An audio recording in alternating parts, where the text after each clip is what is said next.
Let me start off by saying that Peter Terry was addicted to heroin. We were friends in college and continued to be after I graduated. Notice that I said I. He dropped out after 2 years of barely cutting it. After I moved out of the dorms and into a small apartment, I didn't see Peter as much. We would talk online every now and then. AIM was king in pre-Facebook years. There was a period where he wasn't online for about 5 weeks straight. I wasn't worried. He was a pretty notorious flake and drug addict, so I assumed he just stopped caring. But then one night, I saw him come on. Before I could initiate a conversation, he sent me a message. "David, man, we need to talk." That was when he told me about the NoEnd House. It got that name because no one had ever reached the final exit. The rules were pretty simple and cliché. Reach the final room of the building and you win $500. 9 rooms in all. The house was located outside the city, roughly 4 miles from my house. Apparently he had tried and failed. He was a heroin and who knows what addict, so I figured drugs got the better of him and he wigged out at some paper ghost or something. He told me it would be too much for anyone, that it was unnatural. I didn't believe him. Why would I? I told him I would check it out the next night, and no matter how hard he tried to convince me otherwise, $500 sounded too good to be true. I had to. I set out the following night. This is what happened. When I arrived, I immediately noticed something strange about the building. Have you ever seen or read something that shouldn't be scary, but for some reason a chill crawls up your spine? I walked toward the building and the feeling of uneasiness only intensified as I opened the front door. My heart slowed and I let a relieved sigh leave me as I entered.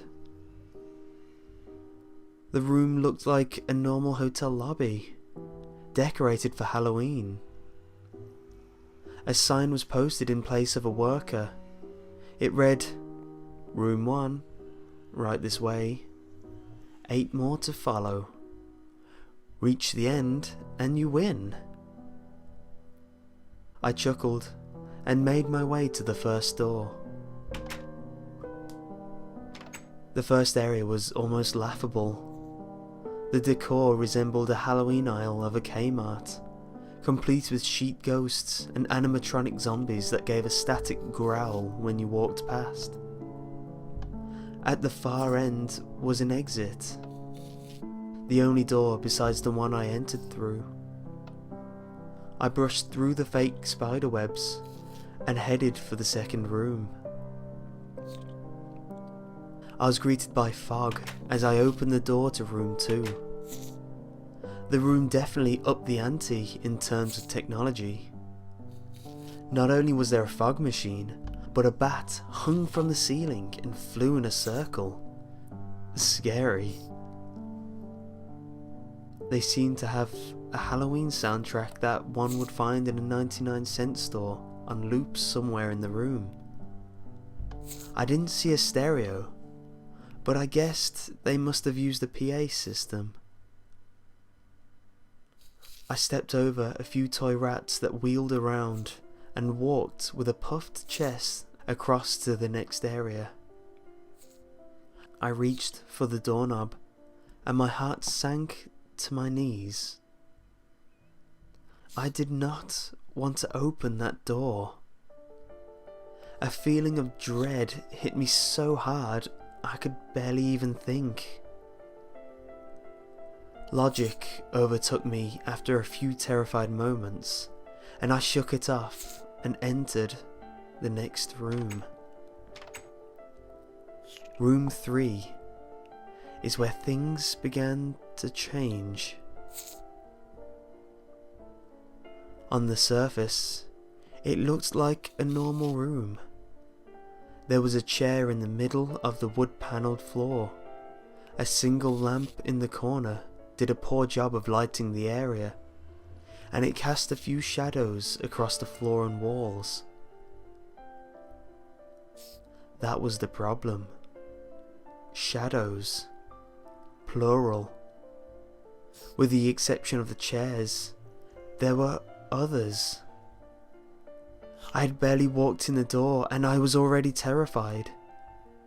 It was at that moment that I knew something wasn't right.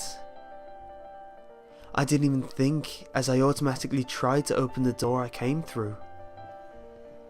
It was locked from the other side. That set me off. Was someone locking it as I progressed? There was no way I would have heard them. Was it a mechanical lock that set automatically? Maybe, but I was too scared to really think. I turned back to the room and the shadows were gone. The chair's shadow remained, but the others were gone. I slowly began to walk. I used to hallucinate when I was a kid, so I wrote off the shadows as a figment of my imagination. I began to feel better as I made it to the halfway point of the room. I looked down as I took my steps, and that's when I saw it. Or didn't see it. My shadow wasn't there. I didn't have time to scream. I ran as fast as I could to the other door, and flung myself without thinking into the room beyond. The fourth room was possibly the most disturbing. As I closed the door, all light seemed to be sucked out and put back into the previous room.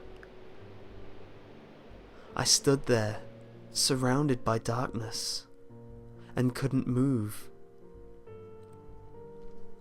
I'm not afraid of the dark, and never have been, but I was absolutely terrified. All sight had left me.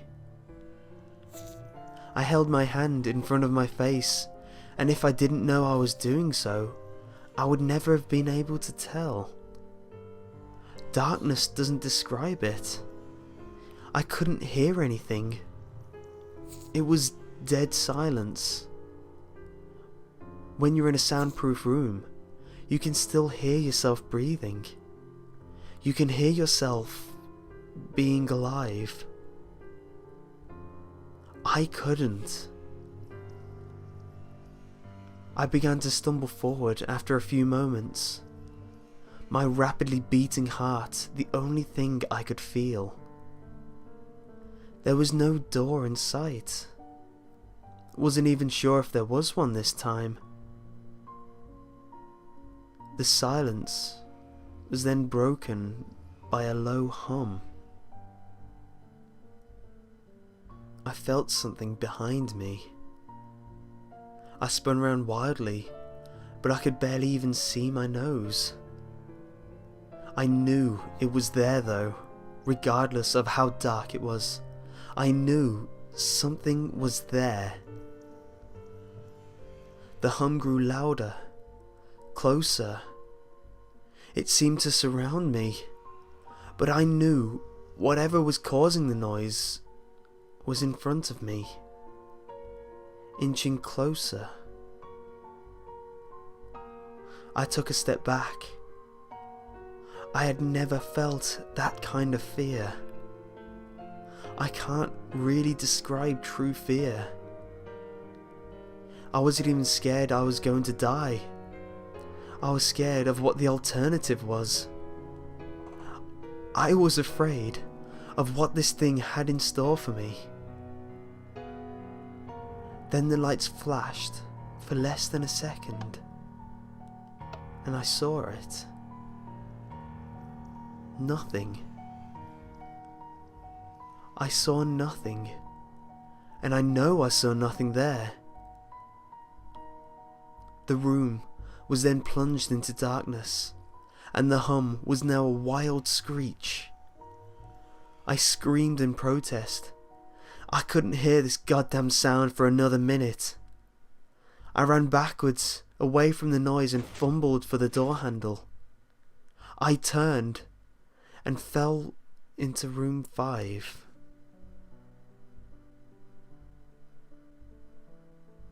Now, before I describe room 5, you have to understand something. I am not a drug addict. I have no history of drug abuse or any sort of psychosis short of the childhood hallucinations I mentioned earlier. And those were only when I was really tired or just waking up. I entered NoEnd House with a clear head. After falling in from the previous room, my view of room 5 was from my back, looking up at the ceiling. What I saw didn't scare me. It simply surprised me. Trees had grown into the room and towered above my head. The ceilings in this room were taller than the others, which made me think that I was in the center of the house. I got up off the floor, dusted myself off, and took a look around. It was definitely the biggest room of them all. I couldn't even see the door from where I was. Various brush and trees must have blocked my line of sight with the exit. Up to this point, I figured the rooms were going to get scarier, but this was paradise compared to the last room. I also assumed that whatever was back in room 4 stayed back there. I was incredibly wrong. As I made my way deeper into the room, I began to hear what one would hear if they were in a forest. Chirping bugs and the occasional flap of birds seemed to be my only company in this room. That was the thing that bothered me the most. I heard the bugs and other animals, but I didn't see any of them. I began to wonder how big this house was. From the outside, when I first walked up to it, it looked like a regular house. It was definitely on the bigger side, but this was almost a full forest in here. The canopy covered my view of the ceiling, but I assumed it was still there, however high it was. I couldn't see any walls though. The only way I knew I was still inside was the floor matched the other rooms. The standard dark wood panelling. I kept walking, hoping that the next tree I passed would reveal a door. After a few moments of walking, I felt a mosquito fly onto my arm. I shook it off and kept going. A second later, I felt about 10 more land on my skin at different places. I felt them crawl up and down my arms and legs, and a few made their way across my face. I flailed wildly to get them all off, but they just kept crawling. I looked down and let out a muffled scream, more of a whimper to be honest. I didn't see a single bug. Not one bug was on me, but I could feel them crawl. I heard them fly by my face and sting my skin, but I couldn't see a single one. I dropped to the ground and began to roll wildly. I was desperate. I hated bugs, especially ones I couldn't see or touch. But these bugs could touch me, and they were everywhere. I began to crawl. I had no idea where I was going. The entrance was nowhere in sight, and I still hadn't even seen the exit. So I just crawled, my skin wriggling with the presence of those phantom bugs. After what seemed like hours, I found the door. I grabbed the nearest tree and propped myself up, mindlessly slapping my arms and legs to no avail. I tried to run, but I couldn't. My body was exhausted from crawling and dealing with whatever it was that was on me. I took a few shaky steps to the door, grabbing each tree on the way for support. It was only a few feet away when I heard it. The low hum from before. It was coming from the next room, and it was deeper. I could almost feel it inside my body, like when you stand next to an amp at a concert. The feeling of bugs on me lessened as the hum grew louder. As I placed my hand on the doorknob, the bugs were completely gone. But I couldn't bring myself to turn the knob. I knew that if I let go, the bugs would return, and there was no way I could make it back to room 4.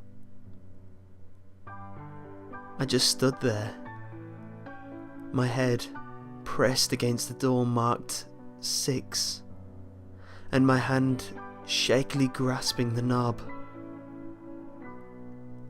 The hum was so loud, I couldn't even hear myself pretend to think. There was nothing I could do but move on. Room 6 was next, and room 6 was hell.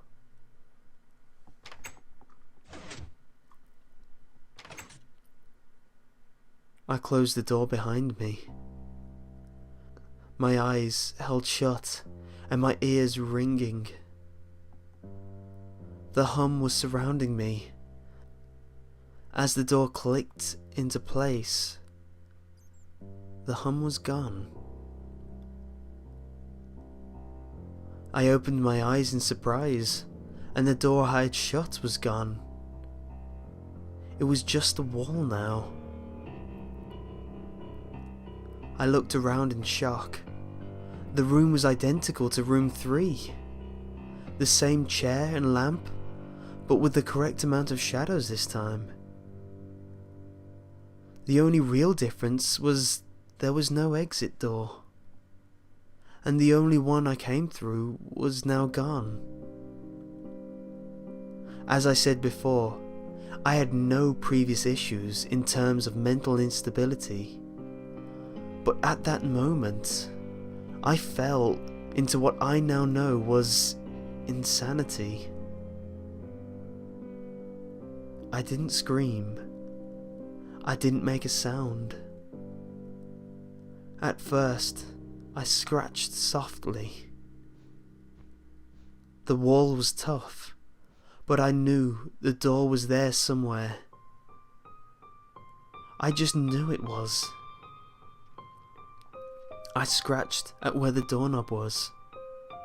I clawed at the wall frantically with both hands, my nails being filed down to the skin against the wood. I fell silently to my knees. The only sound in the room was the incessant scratching against the wall. I knew it was there. The door was there. I knew it was just there. I knew if I could get past this wall... Are you alright? I jumped off the ground and spun in one motion. I leaned against the wall behind me and saw what it was that spoke to me. And to this day, I regret ever turning around. The little girl was wearing a soft white dress that went down to her ankles.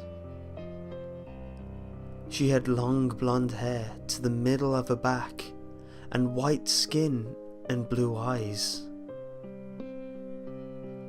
She was the most frightening thing I had ever seen. And I know that nothing in my life will ever be as unnerving as what I saw in her. While looking at her, I saw the young girl. But I also saw something else.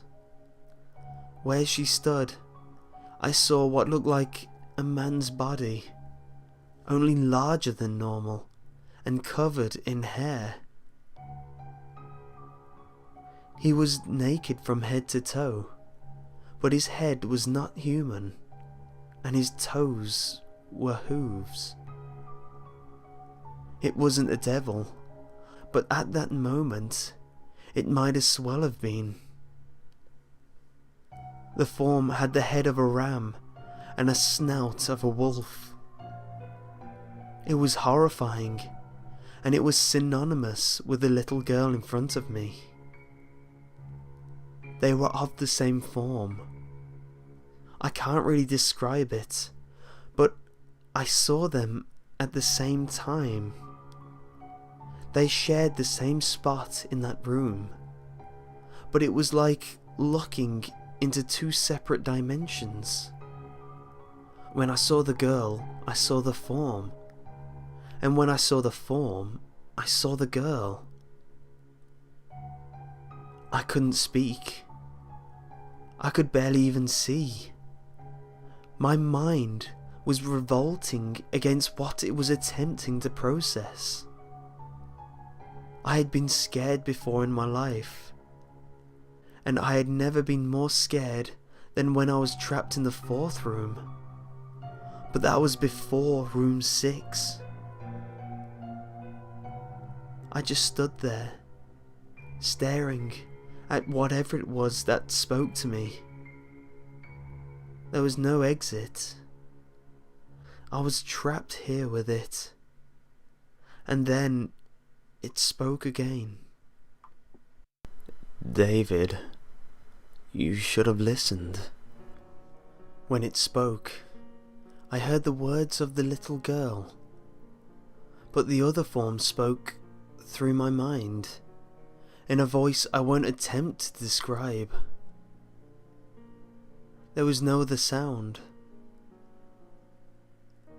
The voice just kept repeating that sentence over and over into my head, and I agreed.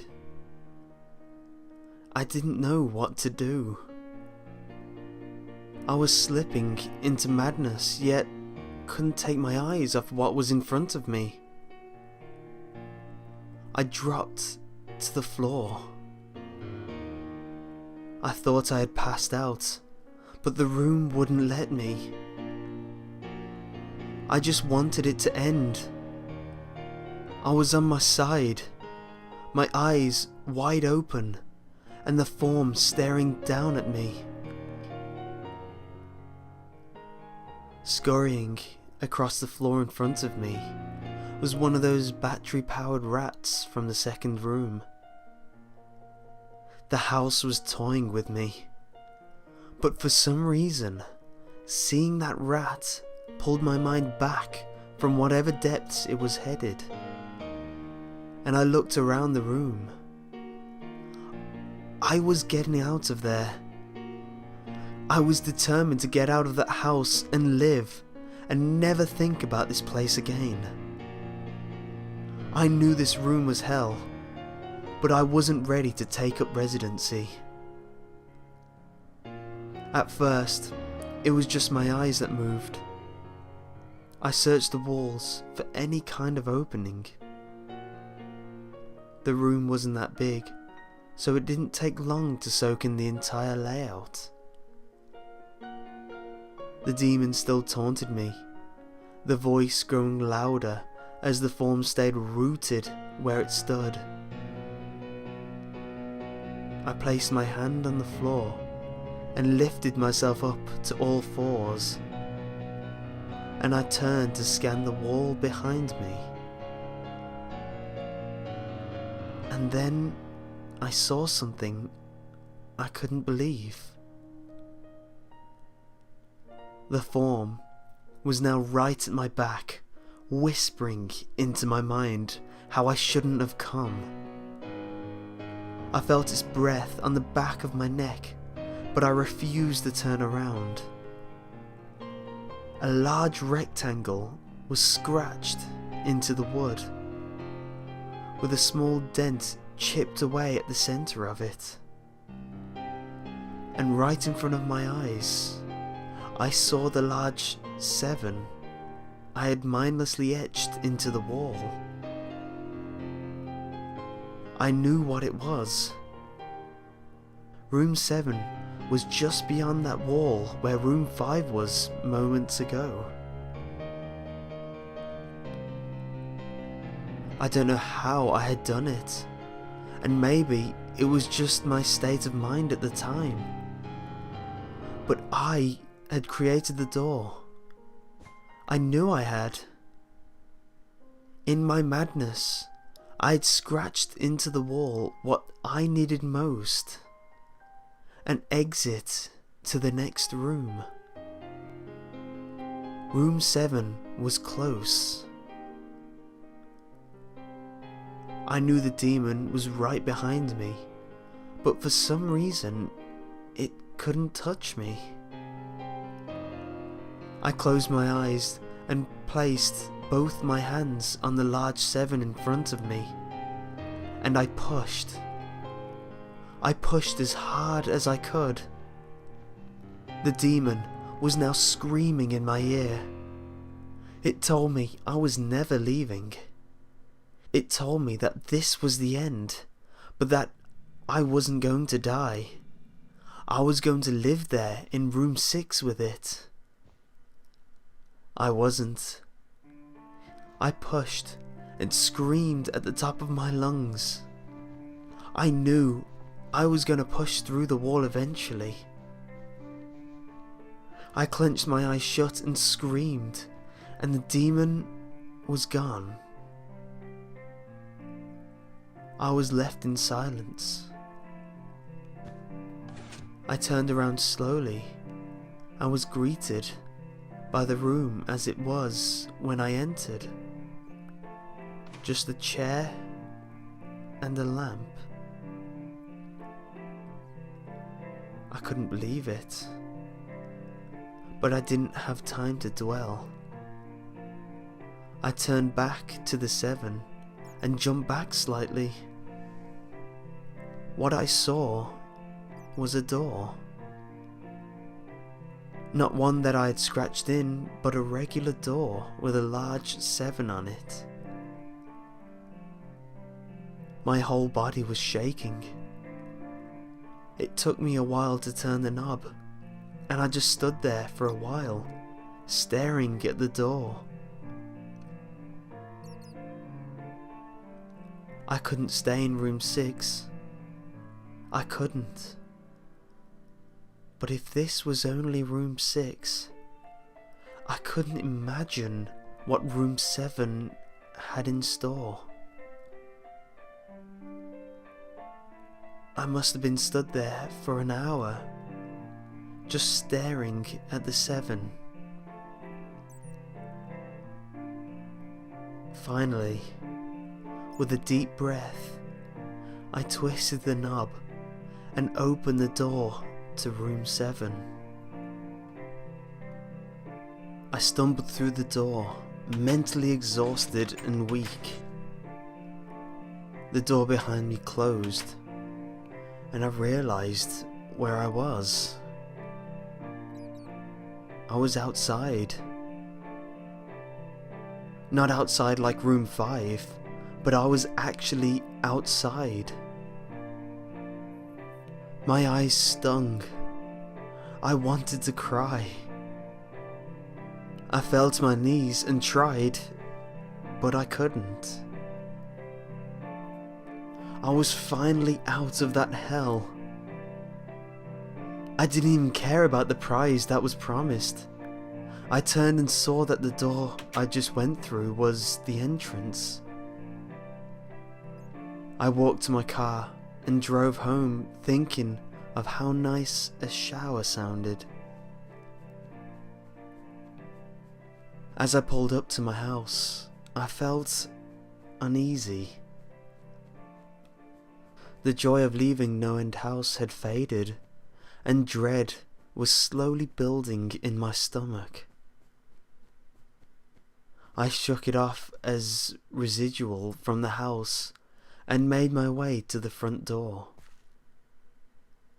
I entered and immediately went up to my room. I entered, and there on my bed was my cat, Baskerville.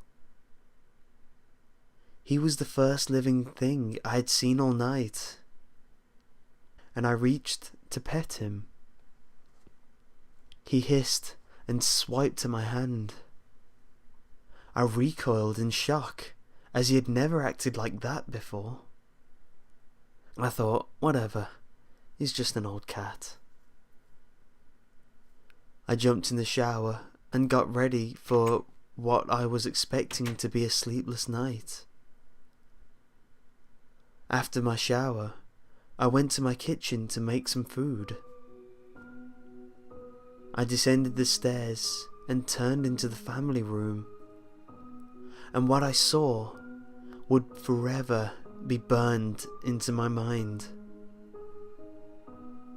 My parents were lying on the ground, naked and covered in blood.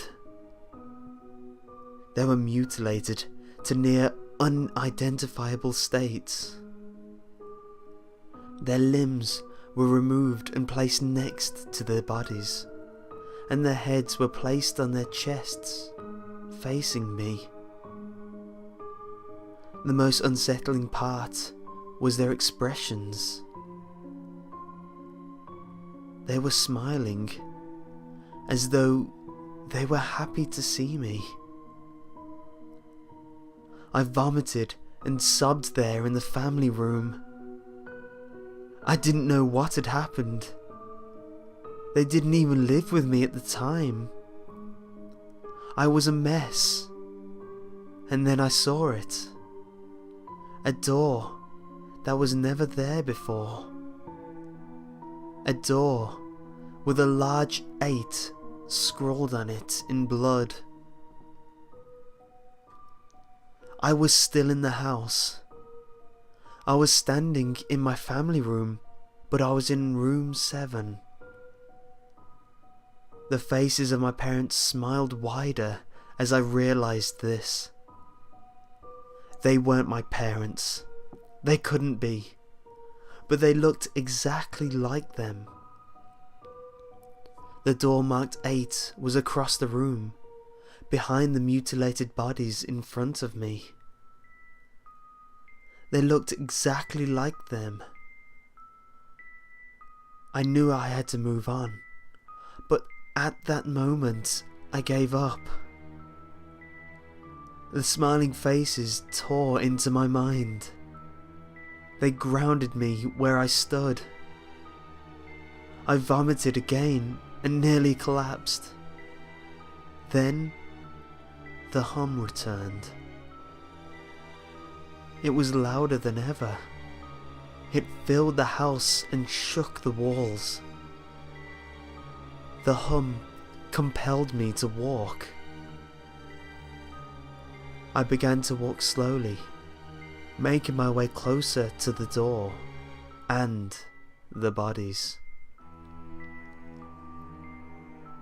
I could barely stand, let alone walk, and the closer I got to my parents, the closer I came to suicide. The walls were now shaking so hard it seemed as though they were going to crumble. But still the faces smiled at me. As I inched closer, their eyes followed me. I was now between the two bodies, a few feet away from the door. The dismembered hands clawed their way across the carpet towards me. All the while the faces continued to stare. New horror washed over me, and I walked faster. I didn't want to hear them speak. I didn't want the voices to match those of my parents. They began to open their mouths, and the hands were now inches from my feet. In a dash of desperation, I lunged toward the door, threw it open, and slammed it behind me. Room 8. I was done.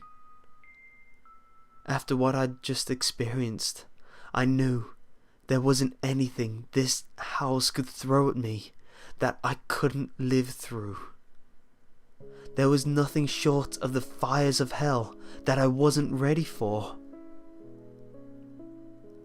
Unfortunately, I underestimated the abilities of NoEnd House. Unfortunately, things got more disturbing, more terrifying, and more unspeakable in Room 8. I still have trouble believing what I saw in Room 8.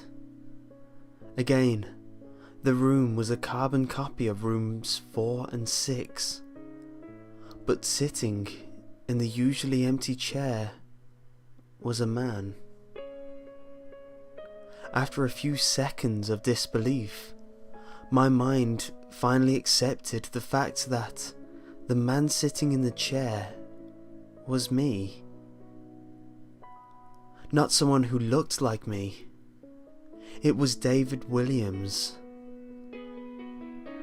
I walked closer. I had to get a better look, even though I was sure of it. He looked up at me, and I noticed tears in his eyes. Please, please don't do it. Please don't hurt me. What? I said.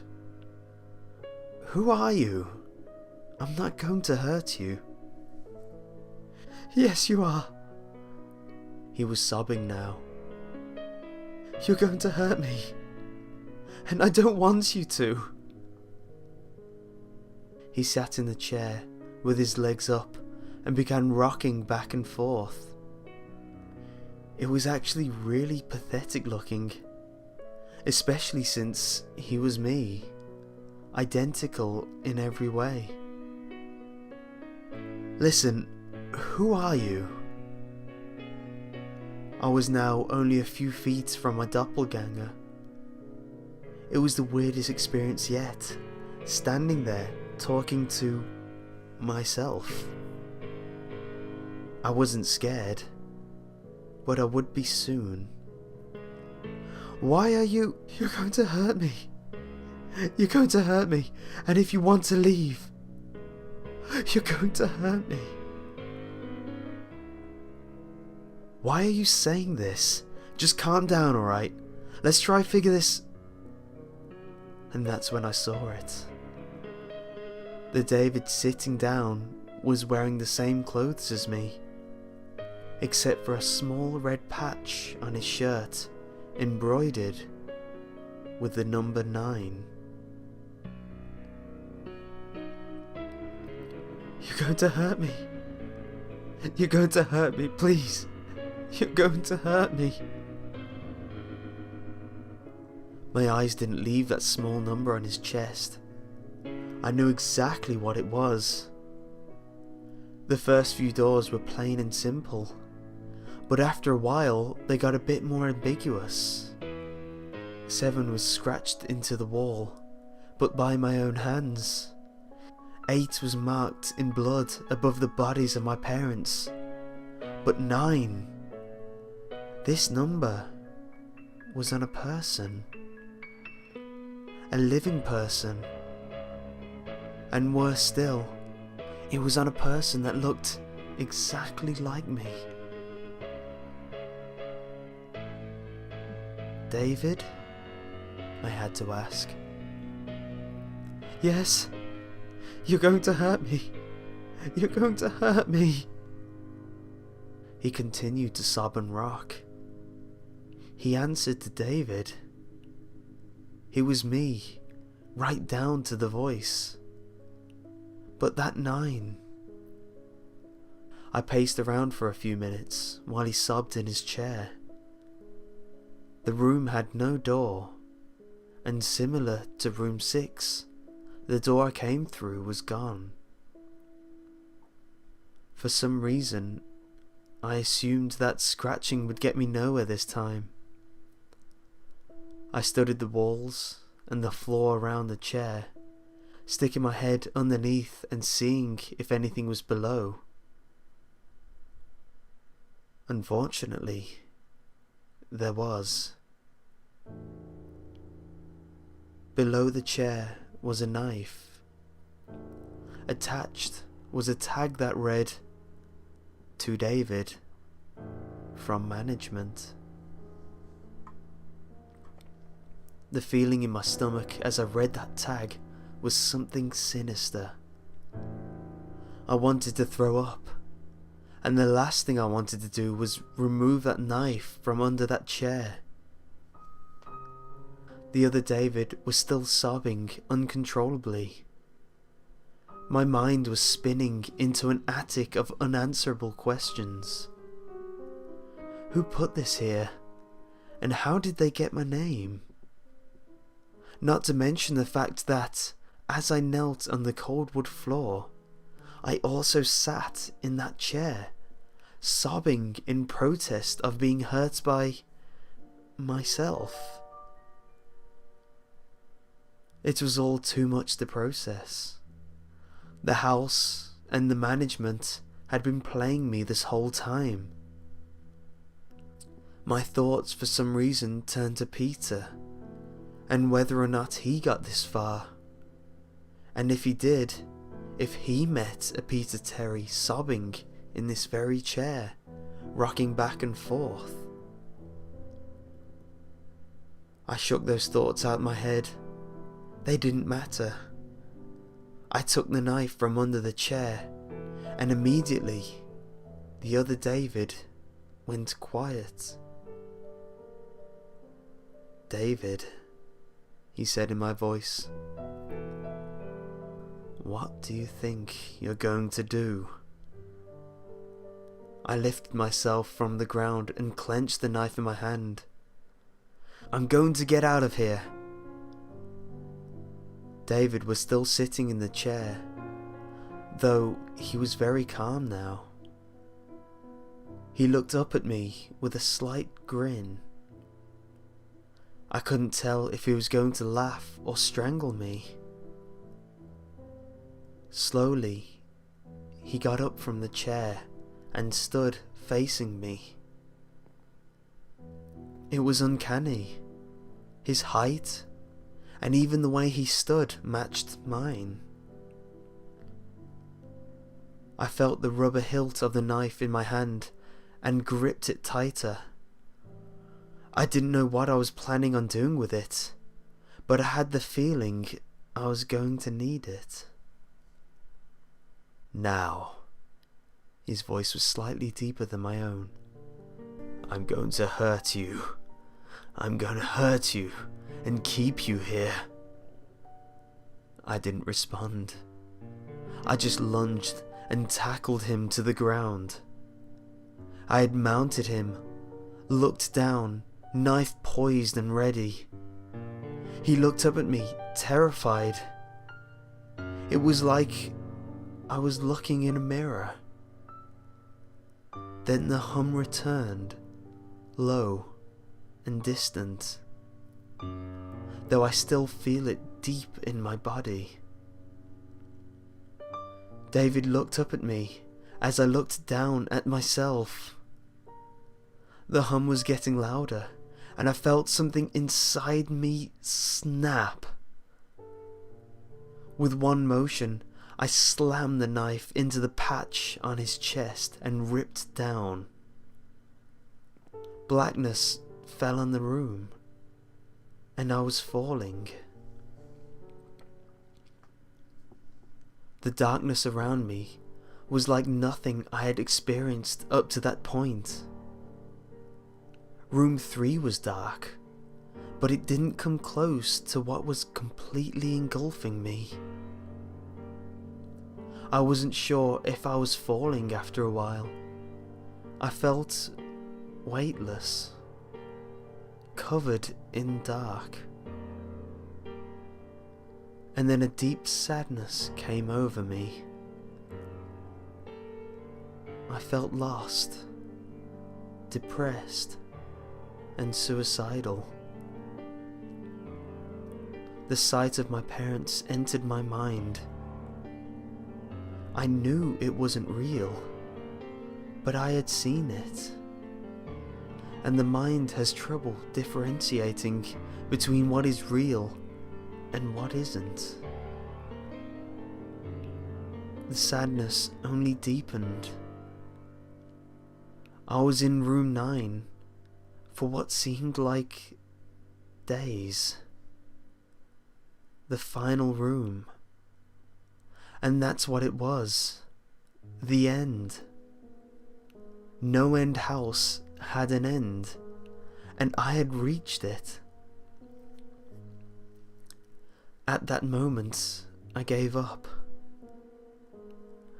I knew I would be in that in-between state forever, accompanied by nothing but darkness.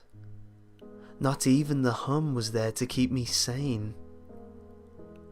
I had lost all senses. I couldn't feel myself. I couldn't hear anything. Sight was useless here, and I searched for taste in my mouth and found nothing. I felt disembodied and completely lost. I knew where I was. This was hell. Room 9 was hell. And then it happened. A light. One of those stereotypical lights at the end of the tunnel. Then I felt ground come up from below me, and I was standing. After a moment or two of gathering my thoughts and senses, I slowly walked toward the light. As I approached the light, it took form. It was a vertical slit down the side of a door, this time unmarked. I slowly walked through the door and found myself back where I started. The lobby of NoEnd House. It was exactly how I left it. Still empty. Still decorated with childish Halloween decorations. After everything that had happened that night, I was still very wary of where I was. After a few moments of normalcy, I looked around the place, trying to find anything different. On the desk was a plain white envelope with my name handwritten on it. Immensely curious, yet still cautious, I mustered up the courage to open the envelope. Inside was a letter, again handwritten. David Williams, congratulations. You have made it to the end of NoEnd House. Please accept this prize as a token of your great achievement. Yours forever, Management. With the letter was 5 $100 bills. I couldn't stop laughing. I laughed for what seemed like hours. I laughed as I walked out to my car. I laughed as I drove home. I laughed as I pulled into my driveway. And I laughed as I opened my front door to my house. And laughed as I saw the small 10 etched into the wood.